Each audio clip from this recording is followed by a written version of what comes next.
Hamish, each episode we kind of send out a form to everyone. Yep. And gives a bit of a background on who we've got coming on the podcast. Now, I have purposely not read yours, and for a specific reason. The reason behind my why right now is I'm now starting systems. You don't know this, but one of my team is going to be signed up to do the same thing that Jan's doing. Cool. And I'm going to ask you the questions that most people are going to probably ask. I want to come in quite naive. Love it. I'm going to ask you questions probably I already know the answer to, but I'm going to push and poke the bear a little bit. Now, Hamish is then like, why? Go read it. But we had Dave on the podcast, Dave Jennings from Systemology. If you haven't read the books, amazing. And he said he started a podcast so he could sit down people on a couch and chat to them and pick their brain to practically get free advice so you could understand more. I remember that, yes. Yeah. So I'm taking Dave's, leaf out Dave's book right here now. I'm not seeking free advice, but I wanted to come in as super open-minded on everything we're about to talk about.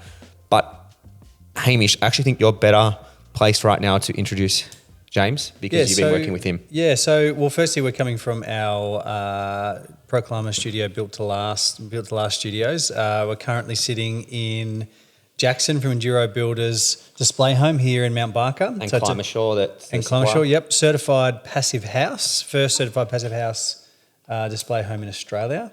Now, James, you and I go way back, probably a couple of years ago. So we actually did a piece in 2024 around systemology Systemisation after I'd read the book Systemology. James, why would we get you on here today? And what is the stuff that you're doing, why is it so important for any business? So I think I might link this back to why I do what I do. Yep. And lead the conversation from there, which is I like to help people to not work in their business. Yep.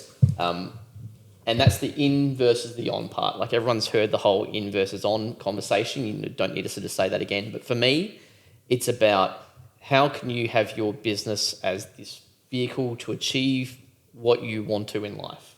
And I was chatting with a team member earlier today about this. When you run a business, you can't necessarily separate the person from the business. They are the same thing for most people's business lives. And to get to the point that you can actually have the business as this separate entity that when it can actually take on a life of its own separate from you, that's when you can do beautiful things because you have freedom and you have income that doesn't depend on your time involvement. And that's what I love helping people with. And systems aren't just for builders. No, I don't want to rattle off the different laundry list of, different industries. Give me some weird ones. Multi-level marketing company from Finland. Yeah, okay. That was actually really quite challenging. Yeah. Architects, I know they're a bit of a different breed, so, So you're saying architects are challenging? No. So outsourcing companies, immigration lawyers. I thought you were going to say something really weird, like a strippers or something. Academy, so people who train people to sing. Yeah, okay. And builders and everything in between. Yeah. So really, there's what's really important about what you're talking about there is how important systems are, like agnostic to the kind of business that you're talking to. Like systems are so important, and I think what's really interesting about my journey is we did this piece a couple of years ago, and true to Hamish form, like it takes a while for things to drop for me, and really, I guess I've learnt this bit here. I'm going to go to about my business for a little bit, and then I'm like, fuck, hang on. Now all this stuff makes so much sense. And I feel now, I know we're going to start talking about system champion and all that kind of stuff soon, but it took me a while to get that person. But now, mate, the things that we're doing in our business, I'm so excited about it. And I am literally turning into that systems nerd. So talking about it is business agnostic, like it doesn't matter the business. Systems can work to achieve a great result in your business. The interesting thing is it's also software agnostic. Yes. Like it's not about, we're using ClickUp, so that's different because we use this. No, it's not about that at all. I say that, a bit tongue-in-cheek that you can do the whole thing on pen and paper. If you're really, really passionate about doing that, don't advise it. But for me, it's about looking at your business. I'm a big fan of EOS, right? Entrepreneurial Operating System. And ignoring anything about that, I love the metaphor. They go, every business is like a PC computer or a Mac computer or whatever it might be. It's got to have an operating system, and then you install whatever apps you need to do for your business. Like you just plug them in on top. Yep. I love that approach that you've got to look at your business as the same type of thing, whether you're a florist, in Florida or a carpenter in Canberra. Like, your business is the same at its core, that you've got people, you need to make money, all these type of things. So I'm myself not good at following a process. I Okay. like to break shit Yeah. and just go for it. Mm-hmm. I never really had to have a process because it was me. I understand that's not sustainable long term. It's not scalable either. Yeah, 100%. So I recognize all that. And my biggest fear right now is I'm not going to be able to continue to break shit. Okay, so I want to challenge you. Yeah. I bet you follow processes all day, every day. All day, every day. So tell me, your eyes open. Absolutely he does. You open your eyes. I know I do. Okay, let's say even sitting in here, Yeah. right? You have a whole bunch of things that you did when we sat down and before we started our Yeah, conversation. so I turn on all 3 cameras and check Right. it's red. Right, okay. Same thing when you get up in the morning, right? You have the same type of thing. You'll have a bit of a routine that you might do. And I'm not saying it never differs. Yeah. And this is actually the core thing is processes can differ. Like having...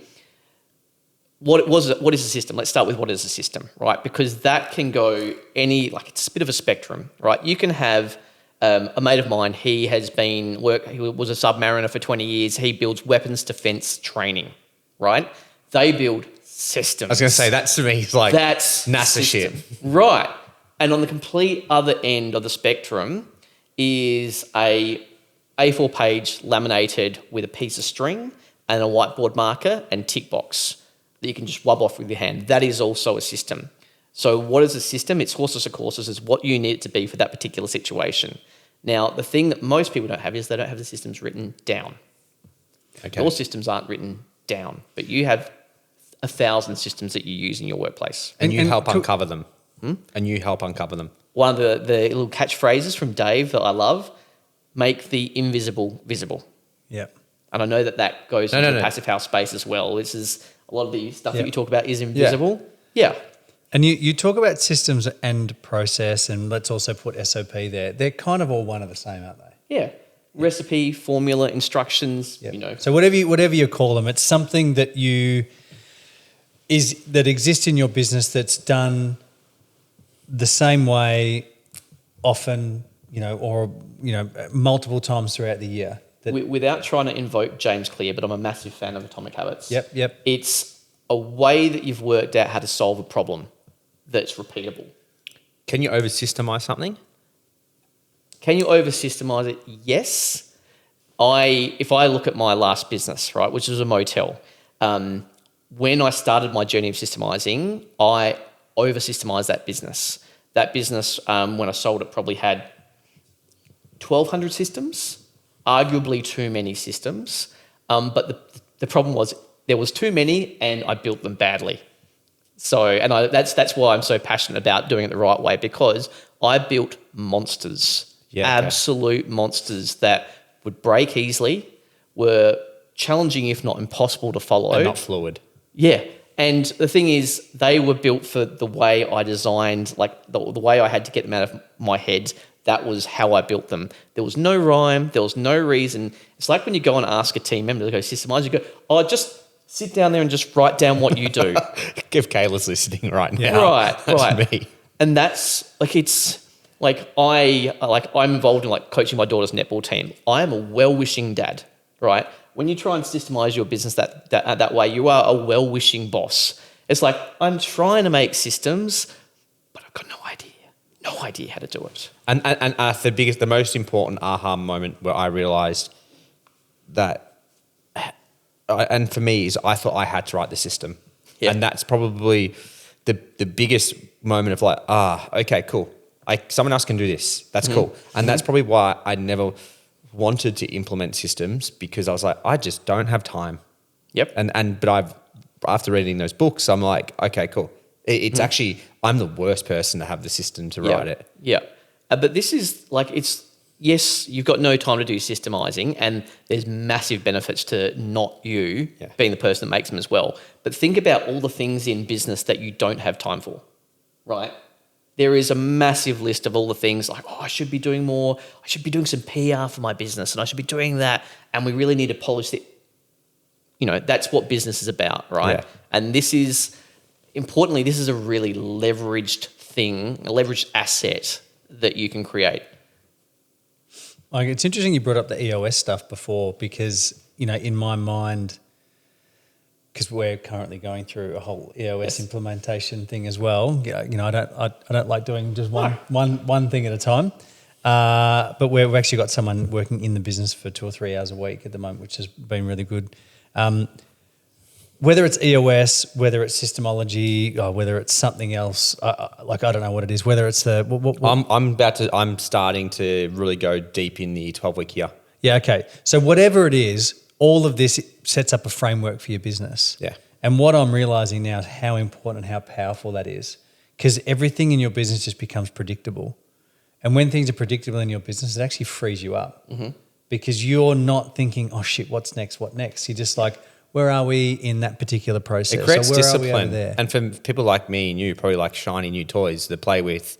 That's why, to me, this is going to help me from being distracted. Well, I mean, if we just sit on the EOS thing for a second, the way that they look at their structure, you've got the visionary on the top, then you've got the integrator, and then you've got this sort of flat line level of management underneath it. Now, you and I would 100% sit in that visionary role, and I'd say 110% of business owners would sit in that visionary role, unless you're a really unique kind of. I don't. Yeah, I don't. I can play both sides. Interest, yeah. And well, I feel like it depends in what type of thing. Whether if I'm really passionate about it, I can sit in that visionary space. But whereas if I'm in the I really need this thing because the business needs it, then I will just grind and do the implementer side of things. See, I've been grinding over the last few weeks, working really closely with Jan to work through a whole bunch, like doing a whole bunch of extractions, which we can talk about in a second, and her role in my business now as the systems champion. I would say that this is sort of me sitting in that sort of integrator role, but I'm really passionate about it, so I can get engaged with it. Yep. But in my mind, it has like a finite time period because in about 2 weeks' time, I'm probably going to get bored of it. Whereas I feel like an integrator would just froth this stuff and just. That's why I worry about systems to me is it new and shiny, because it's like I understand the ultimate. Yeah, but and I'm going to challenge that for 1 second, because even if you're just going through and systemize a part of your business, like the rest of the business is going to benefit, and you can I don't know, and this is probably not speaking to how you would suggest that we do it, but that's set up now. Go away for a second and do something else and chase something shiny, then come back and do the next part, and then do the next part. Like, it does not have to be. I'm just saying. It's about trying to like pour a cast and actually set that and go, okay, that's good. I'll leave it like that. And one of the things I often talk about when I talk about this progress that on this journey from no systems to like runs like a Swiss watch is there's a clunky time which we call the stationary stage, which is it feels like that you have. Things are stable in your business. Everything is starting to happen without you not necessarily asking and or explaining everything in a granular level. Which is literally me right now. Right? But nothing's really working at the level that you want it. And so what typically most business owners do, and this was me, is I'll go hardcore into I'm going to really polish operations. I'm going to make sure the way that we do the thing for the customer is like top notch. Go heavy into that, so that I can turn around and I can ramp up sales and marketing.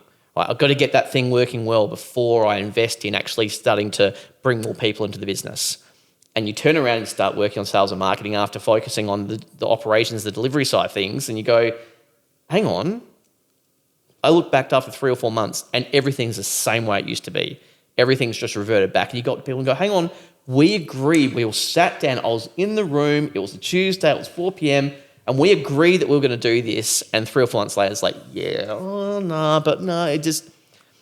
that's because it wasn't captured. It wasn't documented that this is what we all are agreeing that we're going to do. And one of the things, like I think I talked with Gianna about, in terms of when you try and optimize a process, because this is our favorite thing, is to optimize a process, right? Which is if you don't have a static way that things are done right now that everyone can, quite literally stand at and point at and go, you see step 3, how step 3 talks about that? I think we should bring that chunk of step 4 up there. And then that thing we'll talk about, if we do that, then we can do that. And everyone can be looking at and pointing at the same thing. If you try and do that verbally, It is everyone's version of that process in their head, how they do it, and none of it the same. So you can't, there's no meeting of the minds. And I can multiple examples of that across the last few weeks. Yeah. Yep. Yeah. You know, it's been really interesting the last 2 or 3 weeks for us, actually going through the process with Gianne, and I think I was telling you this on the phone just before. My communication with Gianne of when we feel like the system is complete, like actually writing down the information is complete, is when she can take a step back and look at it and know exactly how to do the task. As someone who has very limited construction experience, she could come in and go, document review. Okay, what are we looking for? Follow these. I said that when you understand what needs to happen. Sound effects are important. Yep. Yeah. Ticking the boxes, ticking the little check boxes, then the system's complete. So it's about I'm not saying like empowering the lower level people in your business, but maybe it kind of is. Well, what I might do is it's probably worthwhile framing out and systems versus policies versus training. They are 3 different things, right? Yeah.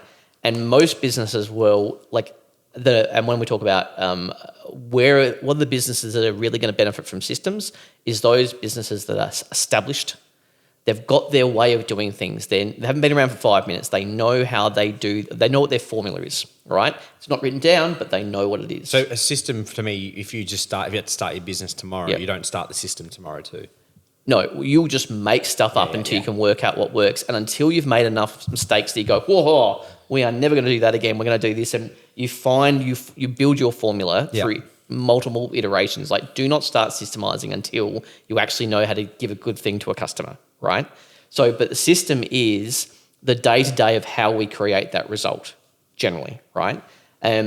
Policies, however, are like the business's position on a particular topic, or like the 1%ers that happen in business. So like what's an absentee policy, or like requesting leave, like those type of things. Or if someone does a complaint, like, ideally that shouldn't be a daily type of thing that happens, right? It's the one-time things that happen and the curveballs happen in business, right? So we wrote a policy I wrote one last week. I think I had a quick chat to you about the use of our business being used by my team on social media. And what is like, what hypothetically if they got a brand deal and the brand deal come and use my site, like who's got the insurance, all these things. So or drugs and alcohol, car policy, phone. Exactly. So systems is how your business does its day to day, right? Policies are the 1%ers that happen in business, the weird curveball things. They're rules. Yeah, or rules. Exactly. It's the business perspective on a particular topic. Yeah. Right.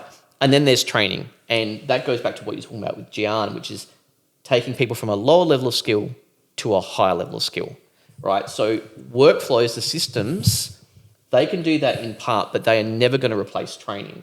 And let's talk about training. Training as in boots on ground, actually training people, but also giving people, setting them up for success so they can watch a video of someone knowledgeable about explaining something, ideally to someone else, so you can actually get, both sides of the equation in terms of good questions being asked on that video, and then building that out ideally into a bit of a workflow I shouldn't use workflow, I'm sort of stepping over the system side of things, but document it out for what's the first, the second, the third step and so on, so that someone can watch that video, they can read through the document in the training, and then they can go speak to someone who knows their stuff and ask this level of questions, not this level of questions. Yep. So where do I start? Where do you start? Because it seems like, there's so much. Or if you're like convinced, okay, I need to go do the thing. Like, I know that I want to do it. Okay. I'm going to do it, but all right. Let's just say we got a list and be like, this sounds too hard. All right, let's just swap the words there. I need to do it. Let's swap that over for I know it needs to be done. Yeah. Does that make sense? Yeah. So the thing that Hamish has done, which is go and find someone to do it. So initially he got me to do it to get those first, like the groundwork done, right? And with systems, often once you see it, you can't unsee it, which is kind of what's happened for you, right?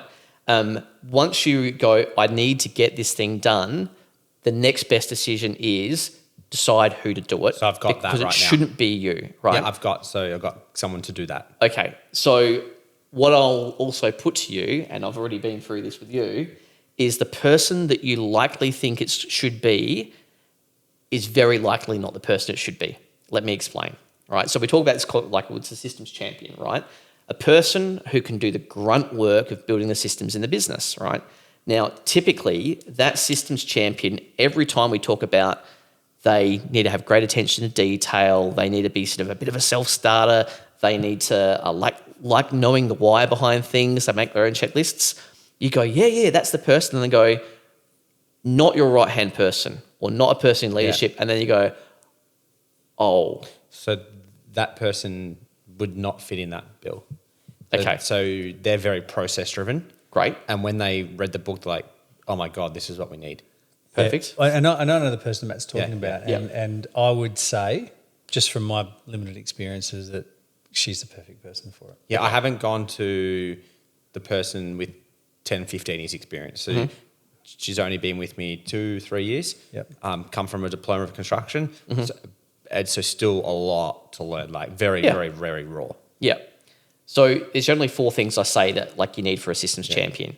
But let's skip past the first one, which is training, because of course they need to be trained on how to do it. The 3 main things once they've got some training is time, authority, and empowerment. And so what does that mean? Time is the time. You've got to make sure they actually have a reasonable amount of time to do the thing. How much time a week? It depends on how fast you want to go, right? 15 hours. 15 hours a week? It's a great start. If you're if you're serious about this, two days a week, that's going to get you moving, right? Yeah. If you just want this trickling away at the background, it's going to take a number of years, half a day a week. I know people who try and do like half a day a fortnight.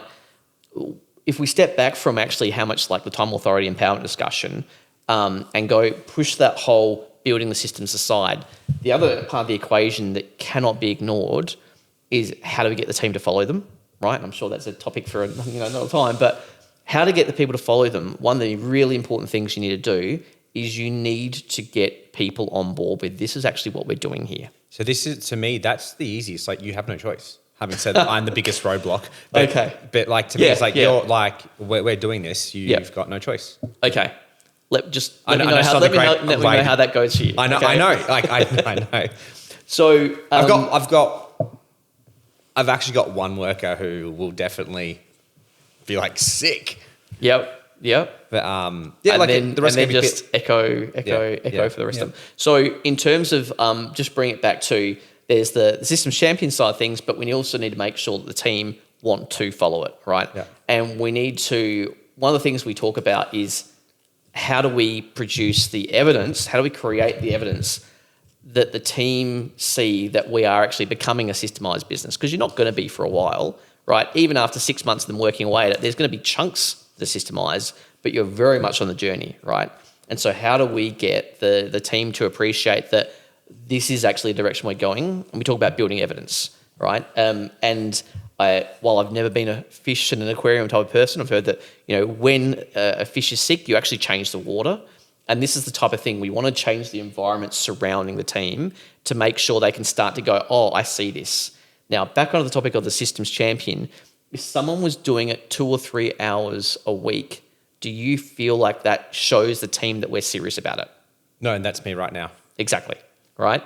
And so if the pendulum swings over to doing like 2 days a week, what does that demonstrate to the team? It's like, oh, we are serious about doing this. This is not some little thing that we're doing on the side. Like we are seriously investing in building assets for our business to make sure that we can bottle our intellectual property. We've got a great formula for how we do things here. We want to capture it because we don't want one person to walk out the door and us to feel like we're missing an arm. And can you have multiple systems champions? It depends on how big your business is. I had a client who had 5 systems champions that had about 150 people in their business. Okay. It's a bit hard to manage, and I probably wouldn't advise that much, but that was just their makeup. And like one of the things for me is you've got to make it work for you, right? You've got to make it work for your circumstances, right? So your systems champion, I said time, authority, empowerment. You've got to give them the time of the week to make sure that they can actually do the work. And it does take time to learn the skills, right? The authority is if you don't tell your team that this is a priority, if you don't tell the team that this systems champion, is doing important work, when that person goes up to a team member and says, hey, can I sit down with you for about 45 minutes to pick your brain about this? They're going to go, nah, right? Yeah, bye-bye. Yeah.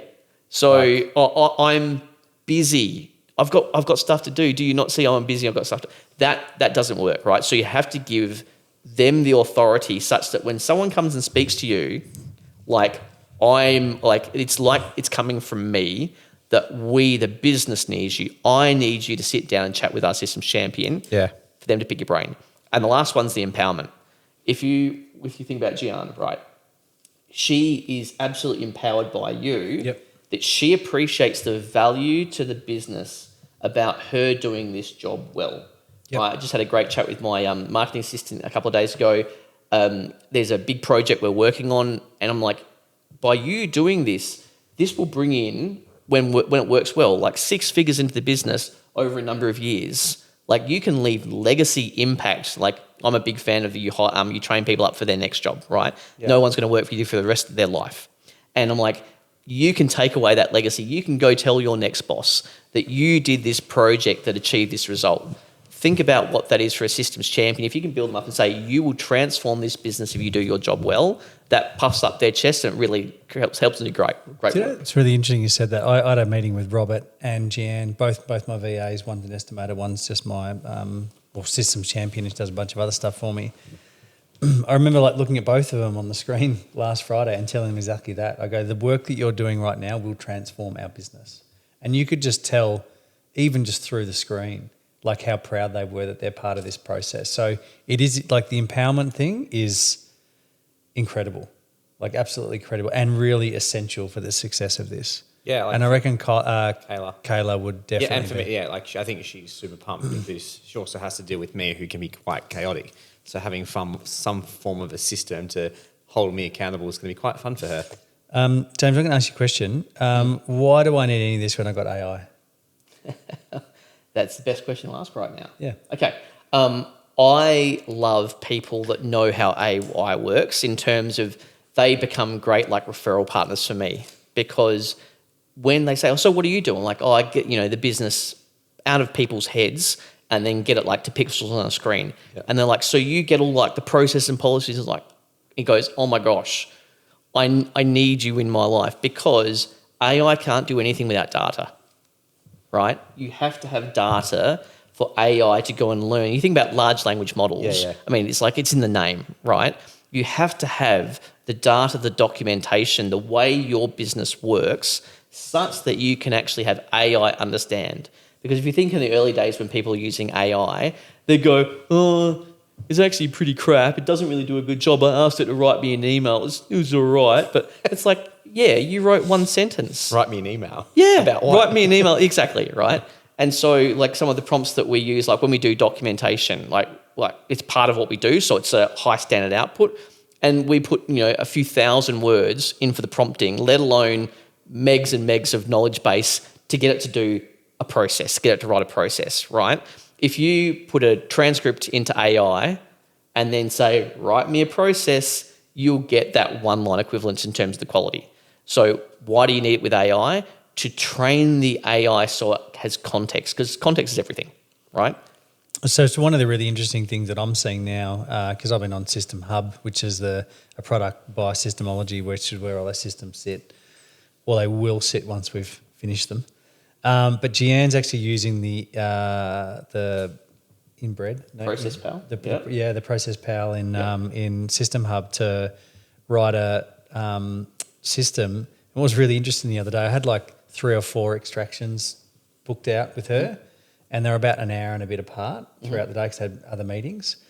And by the time I went from one meeting, one extraction to the next extraction, she said, oh, this one's almost done. Yep. Because she just popped it into AI, put the transcript in there, a few prompts, this is what we're doing, put the extraction form in, put the script in, and then printed out something that I could then review.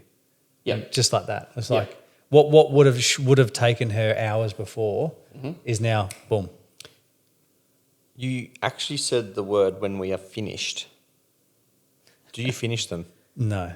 Oh, hang on. Which one? Do you finish? Is systems you don't finished? Systemising. Yeah, you don't. Let's Systemising becomes a thing that your business does to be a good business. Yeah. It's the same as marketing. Like, when we've got enough customers, we'll stop marketing. Yeah, that's not a thing, right? Yeah. So, and this is why it has to be on not your shoulders, right? Yeah. It needs to be on someone else's shoulders. Like the number of times I've had people, and generally builders, that come to me and say, I want my wife to be my systems champion.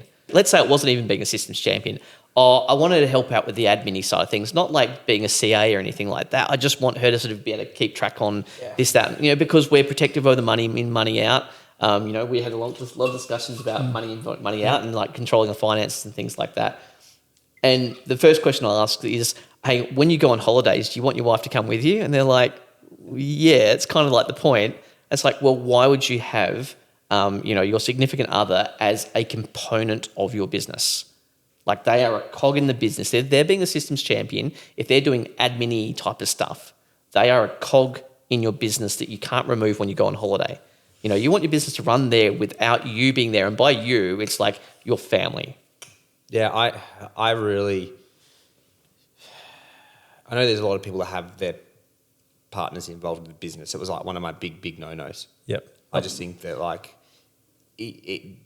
there's the chance of you taking your work home and it causes friction and not being able to break that apart and understand when to talk about it and when not to talk about it. Like, I just feel it's too scary and too high risk, personally. Yeah, look, Luce worked in our business for a second years ago, and You made her redundant? I made her redundant, yeah. Yeah, she got a massive redundancy payout as well. She got the house, actually. It's all in her name. But like, and the problem is, Nicole would be like the best person for system. Like, she's so process driven. But what I'll give you a framing for here is like, the interesting and somewhat weird thing about systems champions is the systems champion you have today is not necessarily the one you're going to have in a year. Yep. Like, Gian might evolve into something different, because this weird thing happens is, imagine if you put this individual into your business, they know nothing about your business. Hell, they know nothing about building, right? Because that actually can be an asset, which sounds a bit weird. yeah, and I get what you And mean. you plant that seed and you let them go and ask people about how their part of the business works. And they are responsible for weaving the fabric of how your systems work together. How much does that person know about your business in a year? Oh, ridiculous. Right? Yeah, totally. They become so valuable because they understand how the left and the right hand sort of work together, that they become too valuable to be a systems champion, and they often step up into like an operational, coordinator, manager type of role. Yep. I've seen that happen a number of times before. And the weird thing is, this is just as applicable for remote team members who aren't in Australia. They learn just as well as the next person who might be sitting in the office next to you how this business runs, and to go and have that chunk of the business being looked after by someone who deeply understands it. Yep. What happens is that systems champion passes the baton to someone else, right? And then they can train up and mentor that next team member into being that systems champion, who then takes on their journey of iterating, evolving systems over time. So there's a lifespan on them. Well, You should maybe put a lifespan on them. if you were going to look at how am I going to maximize the value to the business from the different resources I have, I'm a big fan of this idea that the business, like if you had, I love the superannuation adverts, the industry hit super funds, where they talk about like same business, same income, same person, and they talk about the difference in value of the super over time.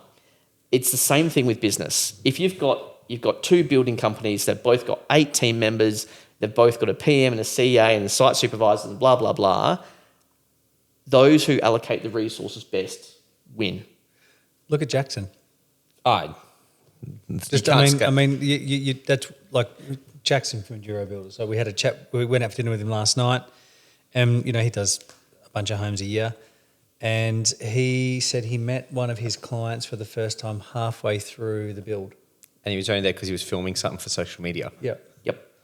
Like that right there tells me that his systems are just on point.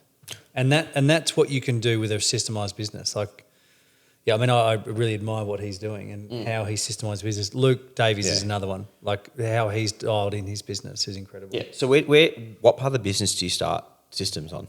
So my mindset has evolved on this. So Luke Davies, Luke was my very first customer in terms of systemising, right?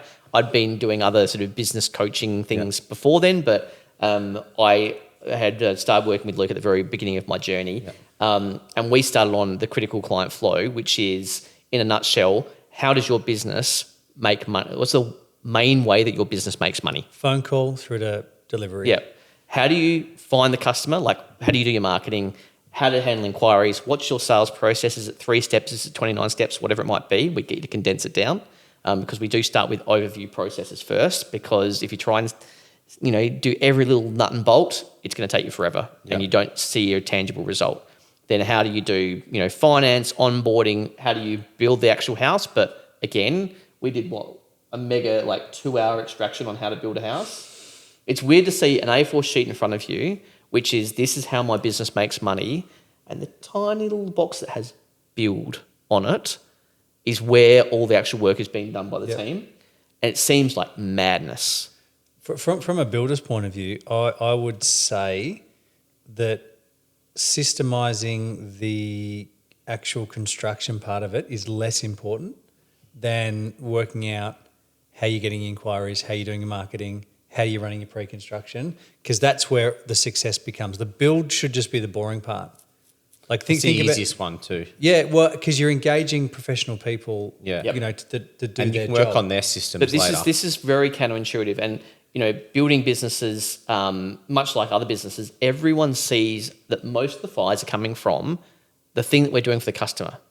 And so therefore, when they think about things like systemizing, I've got to go if I work over here, that will put the fires out. Like, I remember getting a call from Luke, and he was he's clearly pissed. And I think he was either driving to or driving back from picking up some fencing that had blown over because the hoarding, had too many hoardings attached in a high wind area, right? And he's like, we need to do some more work together because this is still not there yet, blah, blah, blah, blah, because we need to get some of these final bits and pieces worked out, right? And so that's where often the pain is seen.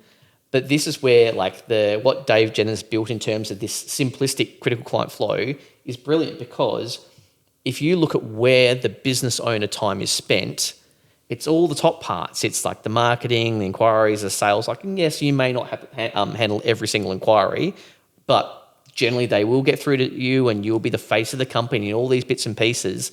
It's the operations that is the first thing that is delegated in any business, right? Whether you're a florist, like I mentioned before, or a carpenter, it doesn't matter. It's the first thing that gets delegated.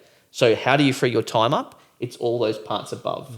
But what I'll say is that my thoughts on what's the most important things to first systemize in a building business is actually a bit different. Yeah, I was going to say, because it's almost two businesses. You got pre-start or pre-on-site and post-on-site. Well, not so much in that context, but what I'll ask is, so roughly how many homes are you guys doing a year? 3 to 5. Right.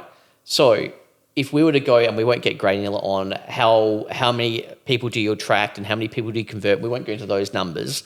But if you're building, let's say, an average of 4 homes a year, let's extrapolate that and say you might have, 50, 60 people come through and start at the very top and start having conversations? Yeah, that's probably right. Yeah. Right. So if you look at how many times you're going through that CCF, if it was 60, divide that by 12 months of the year, you can see that there's not that many times you're going through, but definitely when you get through, building out, estimating and contracts, it's getting really narrow. You're only a handful of those a year, realistically, right? Yeah. So what's the leverage? What's the leverage there? And this is specifically for a builder compared to other businesses that have got lots more, like with my last business, we had 5,500 clients a year. It was very, very different, right? Yeah. So that was the nature of that particular industry. So with this, for me, I see partly I like to work on the critical client flow, but the other one is business owner free time. I call it BOFT, right? Yeah. Because it's a beautiful acronym. It just sounds awful. So business owner free time. BOFT. So BOFT. BOFT. BOFT. Just rolls off the tongue. Do you know what? No, it sounds good too. BOFT. BOFT. BOFT. What's your BOFT like lately? What's your BOFT like? Hey, Matt, tell me about your BOFT. Yeah, it's getting better. It's getting better. It's actually getting better and legit. Yeah, right? BOFT. Yeah. Well, you wouldn't be sitting here today in a different state that you live. Yeah.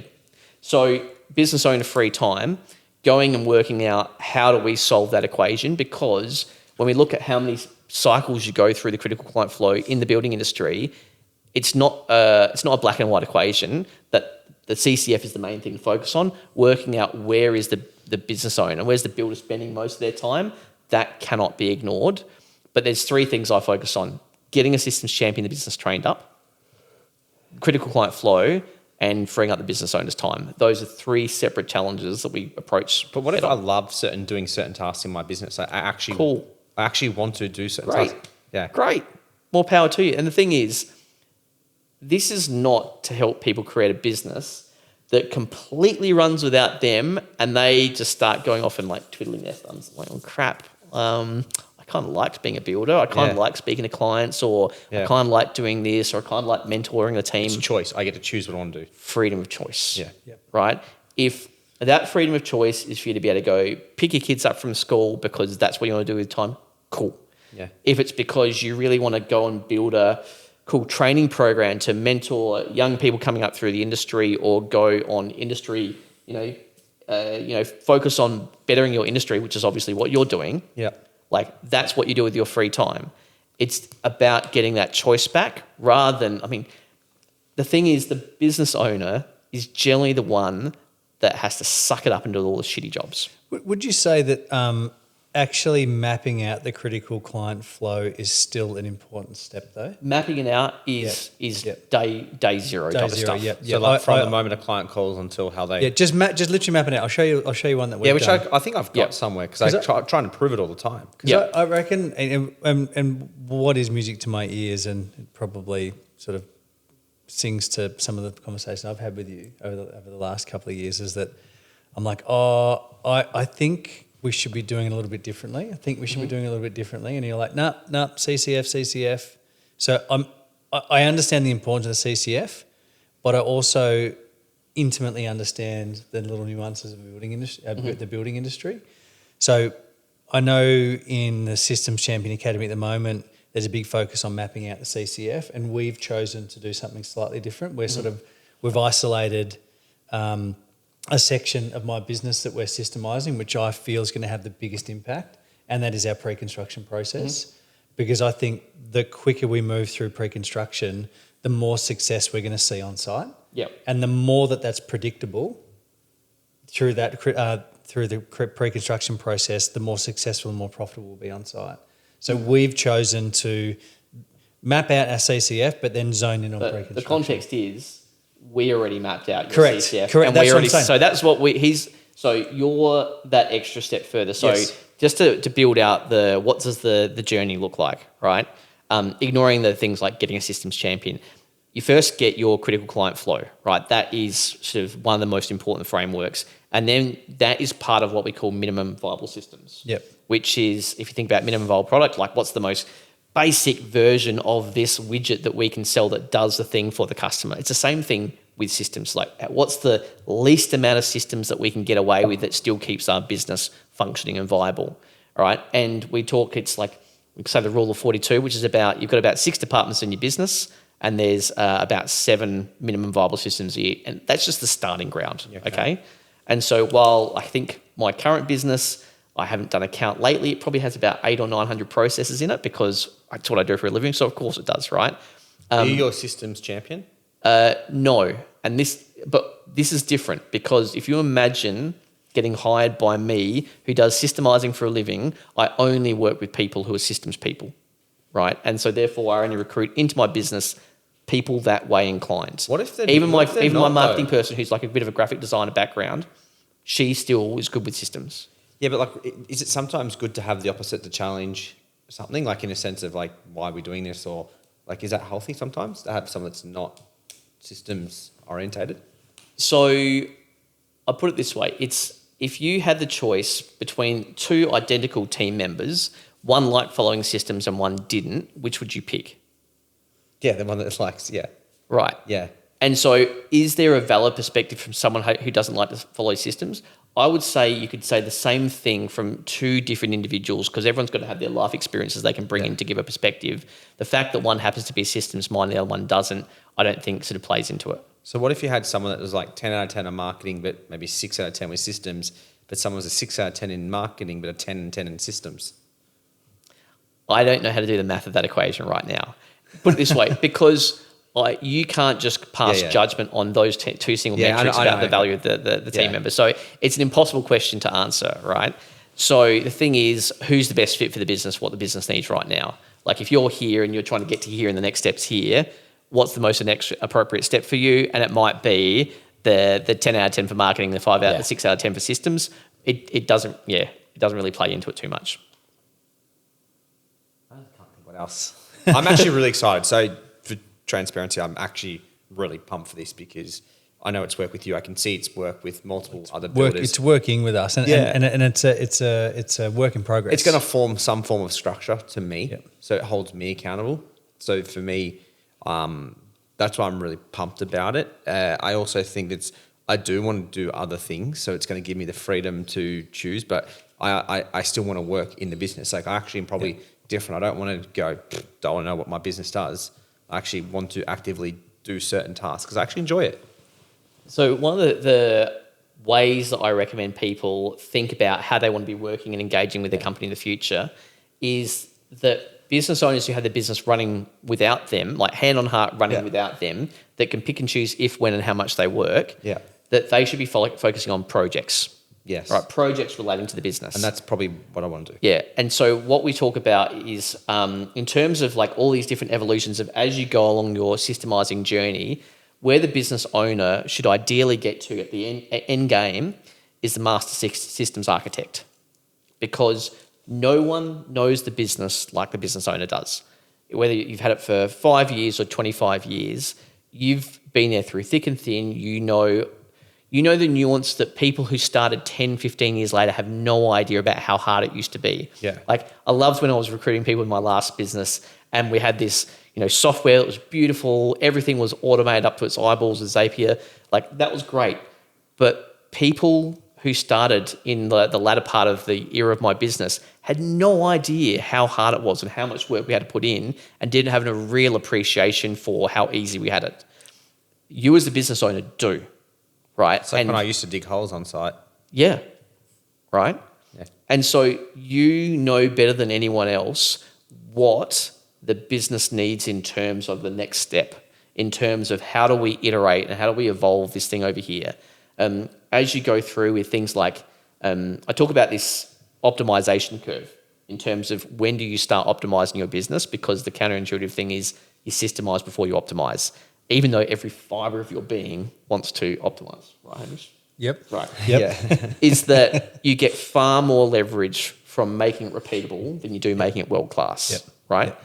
And so in terms of how you go along this curve, you start to build your critical client flow, then you start to get your minimum viable systems. And once you're getting to the end of your minimum viable systems, you think about, well, how are we going to optimize our business? And you generally look into how do we get AI to help, or how do we make a job so that someone who's not sitting next to me, maybe someone who's remote, can actually come in and help. So AIs and VAs is usually where I recommend people start heading towards about that stage. Yep. Because at least you've got some of how your business works down pat. Yeah. Right. And then as you go further along, you start doing systemizing sprints in areas of pain, like you're talking about pre-con, right? Yep. So you start going, where does the business need? Like, where is the business got pain? Where is these issues with people? Where is there opportunities for performance? Or where can we improve on prices in, like, start reducing costs and things like that, right? So as you start going along these different systemizing sprints, that's when you step into your space of being that master systems architect. And that's rather than you, instead of things evolving, you completely tear them up and you make a brand new one. Like, that's because you have the time. You have the autonomy to be able to do that, and you have the freedom of choice to go, you know what? I've had my holidays. I'm going to sit down and work my ass off for the next 3 months because I love this stuff. Yeah. Yep. We have a segment on the podcast called the MEGT Mindful Moment. So MEGT is one of the sponsors of our podcast, and they are Australia's biggest apprenticeship provider.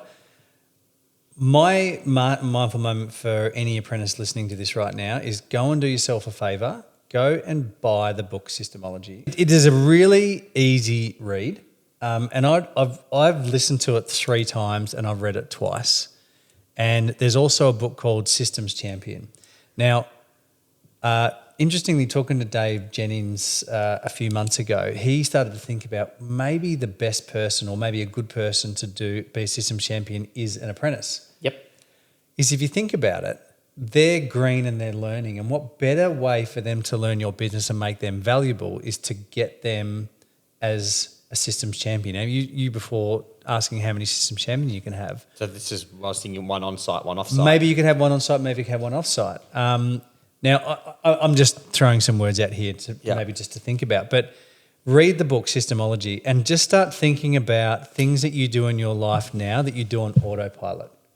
You get in your car and you drive. You don't think about it. You get up in the morning, you do your teeth, have your breakfast, whatever it is. You don't think about it. Start thinking about you rocking up to work and what do you do when you get out of your car. Start thinking about that as a system and start thinking about how or whether or not that's efficient or how you can improve it. Luke Davies talks about going to site and drawing a spaghetti map. That was scary. It was really scary. I don't know if you've ever heard of this sort of... No. Yeah. No. All right. He sat down and watched his staff members one day with a map, with a site plan, and actually sat down and drew, like on the page where all his team where this is going. all his teams went to. And if you think about it, if you just map all the people on site and you start drawing where they've been, it just looks like squiggles on site. Now that's not efficient. And what that would do, if you start thinking like that, is starting to think about when you're setting up for a task where you want the things that you need. Where do you want the timber? Where do you want your tools? Are your tools charging? Do you need to consistently go back to your car to grab your stuff? So I know I've probably said a lot of things now, but just to kind of condense it down into one message, start thinking about how you can make your time on site efficient. Can I challenge that? Absolutely. So I have a new operations coordinator at work, and I saw that she wrote something up. It was actually a job description for a systems champion. We're just doing a little bit of an update, and she had the word efficient on there. I'm like, oh, you don't know? And she's like, what? Like, that word's banned in this business. The word efficiency is banned. Okay. The reason being is, would you prefer a team member who's efficient or effective? Yep. Okay. Point taken? Yep. Yep. Do you want them sweeping the floor quickly, or do you want them focusing on impactful work? Like, efficient is not necessarily doing the right things. They're just doing them quickly. Like, they're doing them whatever's well. Them being focused on the right things, this is important. So in terms of when you're talking about an apprentice being efficient, while I love the idea of them being conscious, them being mindful, pardon the pun, them being really focused on what is the layout of what I'm doing right now. Is this where it should be, or can I be a little bit more intentional about this? I love that. Yep. The thing where I really want people to think about and leaning into with your business, version 1 is better than version none, right? Version 1 of how you do things is the most important step you can make. If you are kicking around no version, you don't have anything bottled at all, it's all just in your heads, that's unleverageable. And for all not so much the apprentices, but for the builders listening, this is where moving away from this mindset, I've got to improve it, and just focusing on, no, I just want to get a formula as it is today. Because this is, I know I've said this to you, but probably haven't said this to you, Matt, is everyone that has a business thinks their business is a bit broken. Is that a fair call? Yeah, 100%. Right. You're established. Yeah. You got a team. Yeah. Making some money. Yeah. Could always have, more being better established and have a better team and make more money. Yeah. But your business is not broken. If you've got those three things, it ain't broken. And if it's not systemized right now, is it? No. It's probably more systems than I actually give myself credit for. Right. But as it stands today, with the current level of systemization, It's working very well. It's best. I feel like it's been running for a long time. It's not broken. No. And so if your business is not systemized, doesn't suddenly mean it's going to stop working. No. Right? Yeah. Well, I couldn't be here otherwise. Exactly. So having your business get just your version 1 for as it is now is bottling how it's working right now. It's not about tomorrow's version. It's just about getting today's version locked down. I like that. Worry about today, not tomorrow. Yeah. Don't make it world class. Just make it repeatable. Yep. Lots of great messages there. Sorry, how do people get in contact with you? They could probably check out Builders Escape. I've actually rebranded. Rebranded, okay. Yep. Yes. Builders Escape, is it on the Instagrams? Buildersescape.com. So I don't do socials, but my team do my LinkedIn for me. Okay. But you go to buildersescape.com or .com.au, you'll see me there. Yep, great. So that's how we get in contact for the training of our team. Yep, exactly. Awesome. Yep. And look, I think if you're a builder out there and if you've got any, motivation off the back of this to actually do it, I'd definitely reach out to James, because I can see the changes that it's made in my business already. So I think it'd be good in a year to come back on and we have a chat and we can see where I'm at. Yeah, I think it'd be actually really cool to see what's changed. Maybe there's a sponsorship opportunity for James to give you some free stuff. All right, thanks, mate. Cheers.